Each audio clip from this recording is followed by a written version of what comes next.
COVID-19 continues to have Victoria firmly in its grip with another record-setting day of new cases. Today, the state has recorded 428 new infections and another 3 people have died.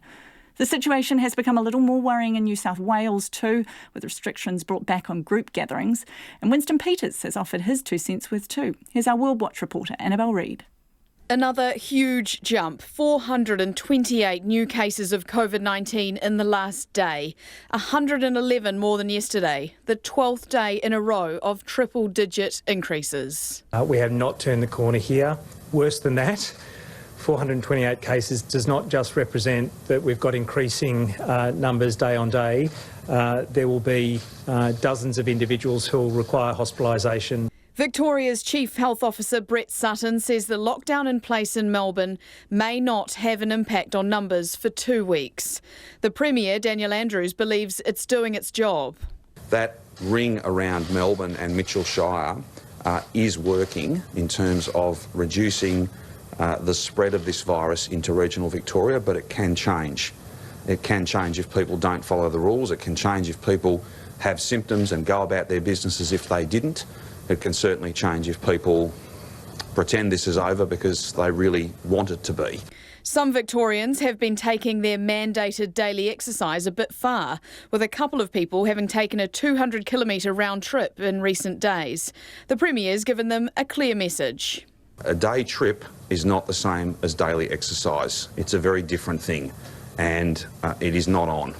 There have been 3,400 cases in the state since the middle of June, and the heat is coming on Daniel Andrews over how the fresh outbreaks came about. An independent inquiry is looking into the state government's decision to deploy private security contractors to manage the hotel quarantine, and the subsequent reports the guards slept with quarantiners before returning to their homes in Melbourne's suburbs. Prime Minister Scott Morrison told Channel 9 he'll wait for the findings before passing judgment. But right now, all my focus on is supporting people in Victoria, supporting Melburnians in particular, and ensuring that we're giving them all the support they need for the Victorian Government and Premier Andrews to be able to get on top of this, and he has our full support to do that. Also speaking to Channel 9, the Deputy Prime Minister, Winston Peters, who called the situation in Victoria a disaster. It's awfully frustrating, I can imagine.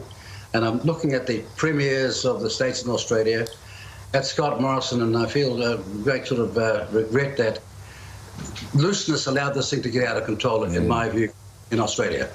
New South Wales is moving to contain its outbreak of cases, which stemmed from an infected man and his colleagues visiting a pub in southwest Sydney.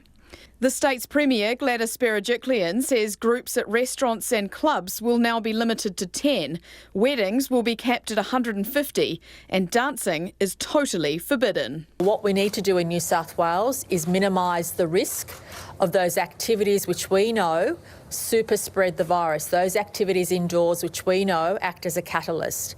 There are 42 cases linked to the outbreak at the Crossroads Hotel, and the Premier says New South Wales is in a state of high alert. We're doing okay, but we're very concerned.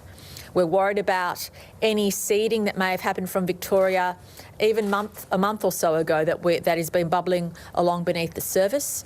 So while millions of Victorians are being told to stay at home and those in New South Wales having caps on their gatherings, Winston Peters still has eyes for a trans-Tasman bubble.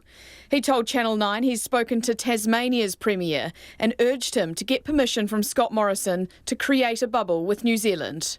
I said to him, Peter, you're set to go. Tasmania's got a record that's better than New Zealand. You need to talk to your Premier in Canberra and get clearance because it's holding you back. We used to fly between our 2 countries and state in the 1990s. We could do it again.